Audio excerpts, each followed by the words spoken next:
So you guys might have remembered I made a video of why nobody plays Eosmon, and the truth is, I'm still not playing Eosmon, because Sam is actually playing it today instead.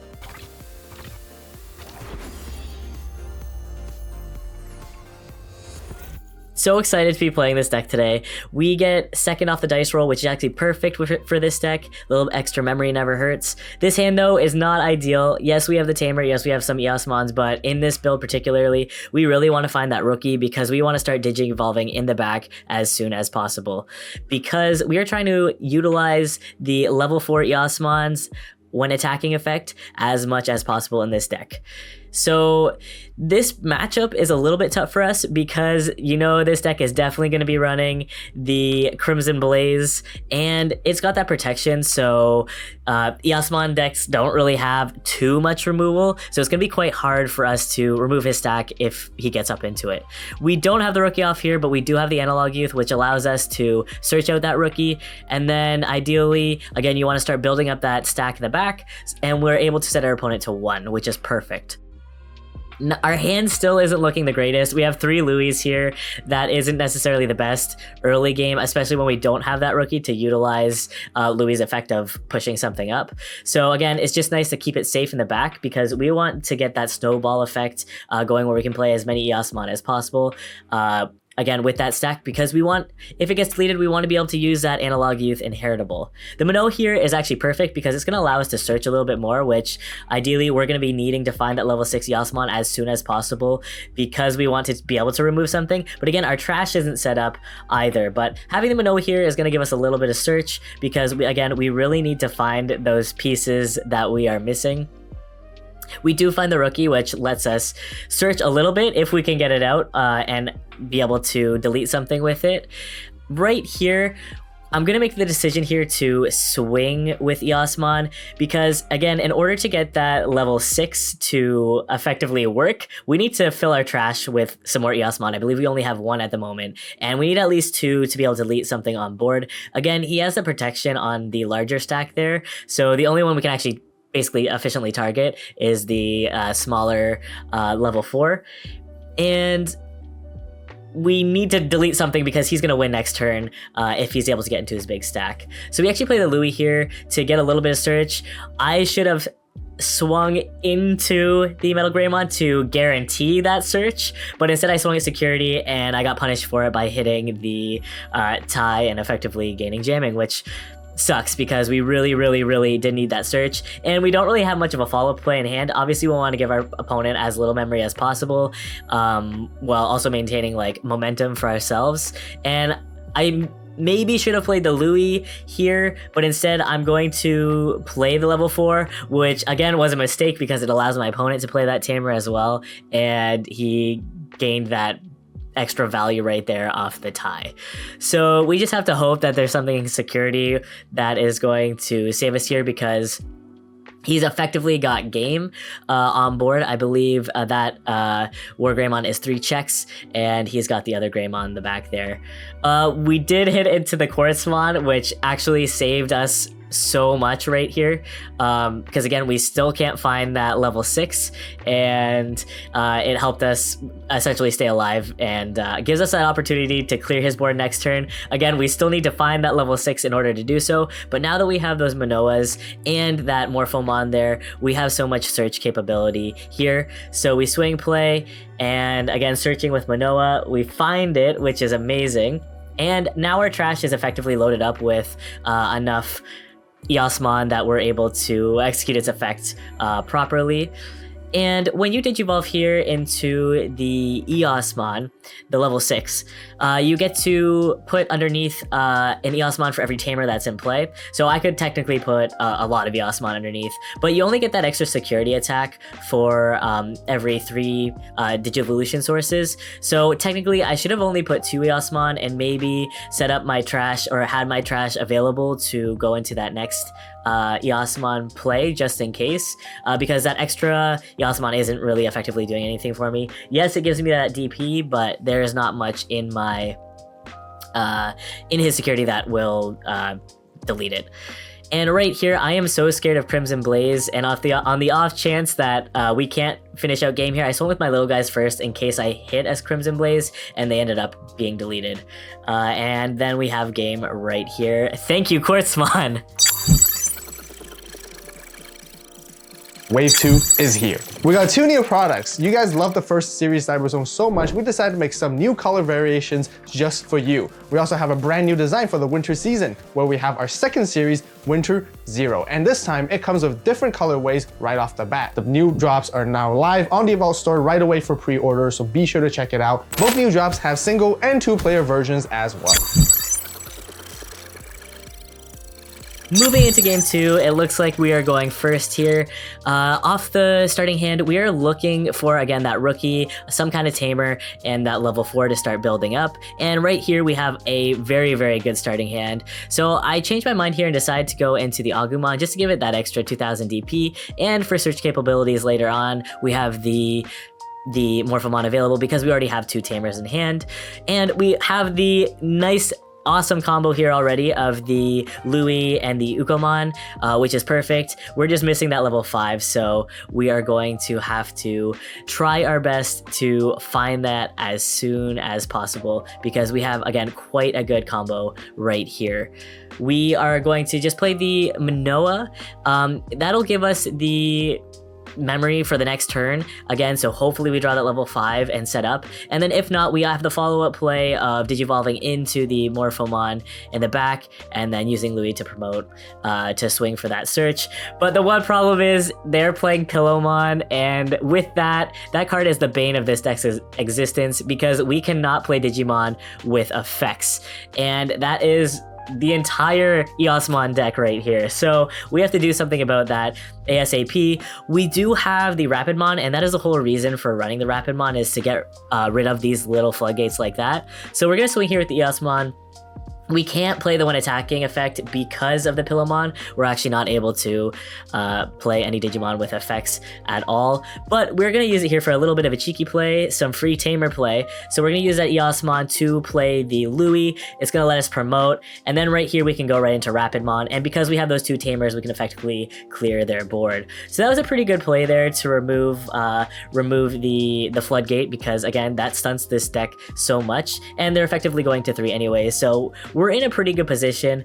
We do need to start filling the graveyard here with some Eosmon, so later on we are able to get those checks, and we're just gonna have to keep chipping away here. But it looks like they've got a pretty good stack going in the back, so I'm a little concerned here with again, momentum and speed of the game. But again, we're in a pretty good position, so all we have to do is keep chipping and making sure we're gaining value with all of our inheritables here. So I decided to play the Ukomon first because we are effectively about to play a Louis for free, and that gives us so much value because we just gained all the memory back basically for Ukomon, and we can hatch another egg. So we're still continuing to snowball, still continuing to gain that momentum and put pressure on our opponent right here. The problem right here, though, is we're missing those level 5 Eosmon because effectively we could have snowballed a little bit more, but we couldn't actually play one because we didn't have one. So right here, we're trying to search our best to try and find some more Eosmon so that we continue, again, to go wide and put pressure on. And the really cool thing about this deck, actually, is that it's not too concerning to go wide because all of the Eosmon are level 5s. So even if we got Death X, they are quite hard to remove because Death X doesn't actually delete a level 5, so we're pretty good there. Again, the hard card in this deck is Crimson Blaze, but we are looking really good right here.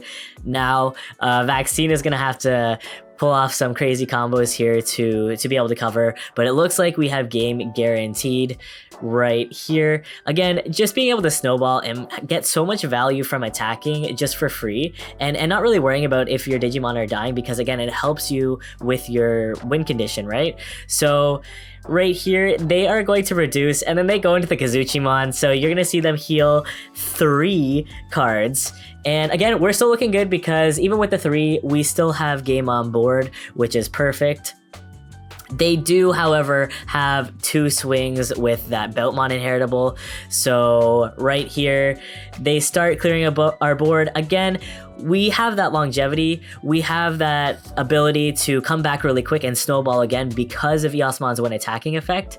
So yes, he was able to remove basically 2 of our attacks, but again, he just fueled our trash for us to be able to next turn go into that level 6 Eosmon and basically clear his board as well. So he played the Mangda here, which heals him 1, but the Ace Overflow is actually going to be really good for us because that level 6 Eosmon is actually 5 to Digivolve, which is one of the downfalls of the deck, and the new Morphomon does help with that, but it's so situational, and sometimes when you don't have it on field, like you're in a position where it's really hard to pay 5 memory for that card. But we have the ability to pay a 5 memory because of that Ace Overflow and the Louis here. So what's going to be really awesome is we're going to put those Morphomons, or sorry, those Eosmons underneath. We're going to delete his Ace Overflow, gain the 3 memory back, and now we're again gaining that momentum and in a prime position. So we just want to clear board here and just build back up and take away our opponent's ability to keep going, because we really don't want to be ruin mode basically. We don't want him to play that Shine Greymon because that's going to be quite tough for us. So we decide to clear board here. He's going to have to rebuild, and again, we're still looking strong with our board presence. Again, for this Eosmon Digivolve, I technically should have only put underneath like 2 instead of the 3 that I did, because again, it's not gaining that much extra value. Like, we are getting that extra 1000 DP, but again, still not the best. Right here, late game, I'm not too worried if he plays a Tamer because we do have the Quartzmon in our hand, so it's actually going to give us value, and we get to play that extra Tamer here with the Eosmon effect as well. And then it gives us that search because again, we are so short on level 5 Eosmons, even though we can run, I think there's like 10 or 12 of the deck, so even though we can run a bunch, we are still needing to find them because we are going through them like crazy right here. That's why the Coromon egg is actually amazing, because every swing we can actually look to see and kind of stack our deck or make it the odds better for us to find exactly what we're looking for. And I'm just deciding on a follow-up play here, and the best bet is to Digivolve into that level 5 because, again, we have access to that inheritable. We're going to have next turn a sneaky play. We're going to be able to Digivolve in the back and potentially raise that turn because we have 2 opportunities on attack to play Louis from that level 4 Eosmon's inheritable here as well, which is going to be pretty good. And we have quite the board presence again to Quartzmon right here, and our opponent is basically having to rebuild from scratch. So again, the Eosmon deck is so fun, and being able to snowball, and again with the Louis support and the Ukomon support, playing those Louis and using that Ukomon effect basically for free is just so amazing. It helps you turbo even faster and build back up when they destroy your board. Right here, I'm just trying to decide exactly what I wanted to do, and technically, if I had gone into the Quartzmon first, I actually would have had game because the field has so many Digimon and so many Tamers on it that I would have gained back so much memory. So that was an oversight right there, but I could have had game essentially this turn by swinging, Digivolving into the Quartzmon first, trashing to security, and then swinging for that check, and then having that extra swing with the Morphomon in the back with Louis right there. But again, we're still looking good, so it doesn't necessarily stunt us too much because the opponent has nothing on field. And once we Quartzmon, we are going to be in such a good position that we really have game secured for next turn here. I also potentially should have swung with the Morphomon first, just again to put on a little bit more pressure. But again, with the Quartzmon, the game is guaranteed, and we are so wide right now because we gained so much memory that it is pretty doomed for our opponent right here. They have to pull out some sort of miracle to be able to survive. And then right here, we can just swing for Quartzmon, trash that last security, and then basically have game right here, just like that. So check out the AVAULT store right now to get some awesome deals on these crazy products. Also, if you want to see more BT14 gameplay, click right here, right now. And if you like my commentary and you want to see me on the channel, be sure to leave a comment down below. And that's it for me. Goodbye.